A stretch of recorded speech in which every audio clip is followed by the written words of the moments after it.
வணக்கம் தோழர்களே, இந்த காணொலியில் நம்ம என்ன விஷயத்தை பற்றி பார்க்க போகிறோம்னா, தினசரி அகாடமியும் கில்டு தினசரி அகாடமியும் எப்படி வேகமாக முடிக்கிறத பற்றி தான் பார்க்க போகிறோம். சரி, இந்த காணொலிக்குள்ளே போகிறதுக்கு முன்னாடி ஒன்றத்தை போய் பார்த்துட்டு வந்துடுங்க.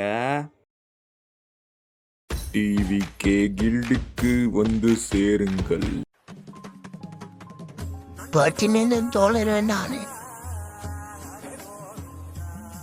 சத்தமா பேசுங்க.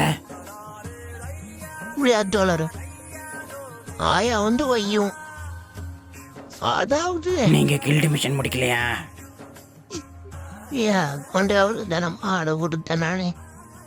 நீ எப்படி அவரு தான் சொல்லுற நீங்க திட்டி விடணும். நான் எந்த பண்ண சொல்லுறேன். இது ஆக்ஷன் தோழரே. சனா சொல்ற, இது ஆக்ஷன். நீங்களே அவன் அக்கௌண்ட் வாங்கி செக் பண்ணி பாருங்க. பாருங்க எப்படி சிரிக்கிறான் பாருங்க.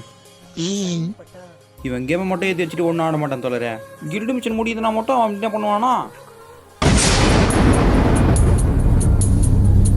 அப்படின்பான். வாரம் முடிஞ்சு ரிவார்டை கிளைம் பண்ணுறது சும்மா சில்லுன்னு வருவான் தோழரே. வச்சாடா ஆப்பு. இந்த இளம் வாலிபரை போல புத்திசாலித்தனமாக யோசியுங்கள். அப்போதான் உங்களுக்கு நடக்கும் நல்ல விஷயங்கள். இப்போ நான் நேரத்தை ஓட விட்டுட்டேன். நம்ம ஸ்ட்ரைட்டாக கேட்ஸை முடிக்க போயிடலாம்.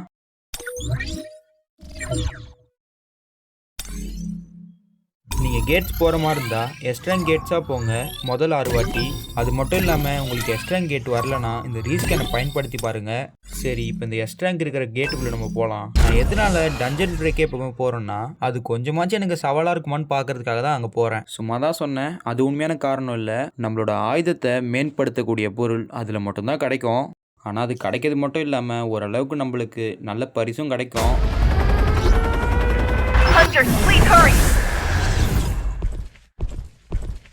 உங்களுக்கு ஒரு வேளை நேரம் இல்லைன்னா நான் சொல்கிற இந்த வழிமுறை பயன்படுத்தினா உங்களுக்கு நிறைய நேரம் செலவாகும்.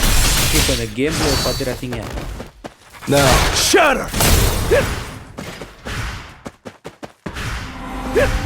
I'll freeze you. It's no use. Oh, you can't avoid.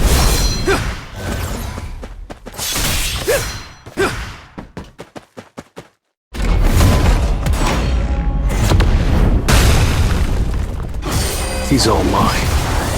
Release! Too slow. Tearing through. Time to warm up.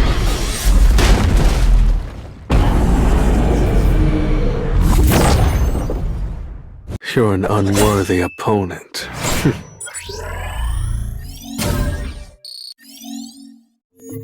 சொல்லப்போனால் நம்மளுக்கு தினசரி கில்டு கடமையில் 10 தடவை கலை பொருட்களை எடுக்கணும்னு போட்டிருக்கோம். நீங்கள் இந்த கேட்ஸை விளையாடுறது மூலிமா உங்களுக்கு தேவையான கலைப்பொருட்கள் கிடச்சிரும். இதுக்கு மேலே நான் விளையாடுற காணொலி போட்டேன்னா உங்களுக்கு எஃப்எஸ் குறைபாடு கண் நோய் வந்துடும். அதனால நான் விளையாடின ஆட்டதெல்லாம் நான் கட் பண்ணி போட்டுடுறேன். ஆனால் வருத்தப்படாதீங்க, நான் காட்டுற இந்த டைமர் ஆரம்பத்துலேருந்து சரியான நேரத்தை மட்டும் தான் கணக்கெடுக்கும். இப்போ நான் பண்ணுறதை நீங்கள் ஒரு வேக ஓடதெல்லாம் பார்த்துக்கலாம்.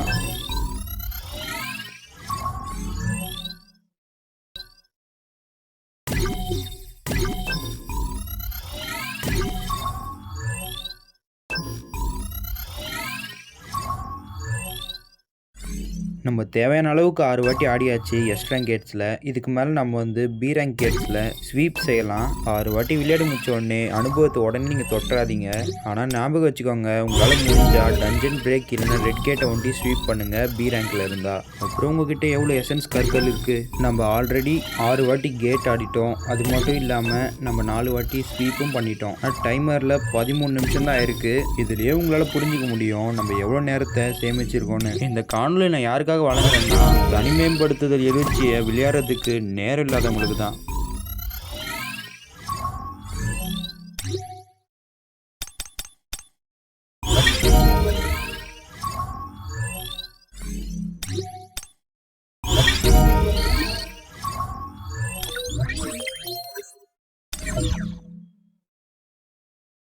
நீங்கள் கேட்ஸ் எல்லாம் முடிச்சதுக்கப்புறம் வேட்டைக்காரங்களை மேம்படுத்துங்க ஒரு வாட்டி.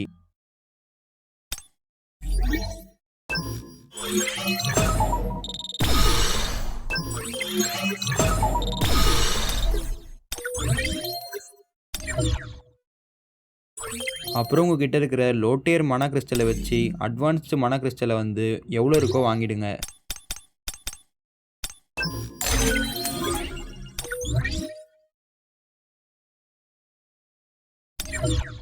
இப்போ நீங்கள் வாங்கின அட்வான்ஸ்டு மனா கிறிஸ்டலை வச்சு கைவினையில் போயிட்டு எதனா உருவாக்குங்க.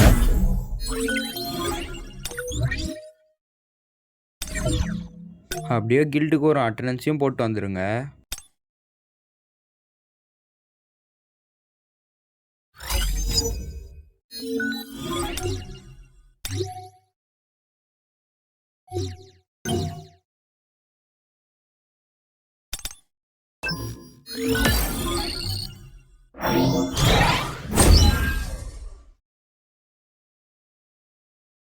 அப்புறம் கடைசியாக கலைப்பொருட்களை 10 தடவை மேம்படுத்துங்க.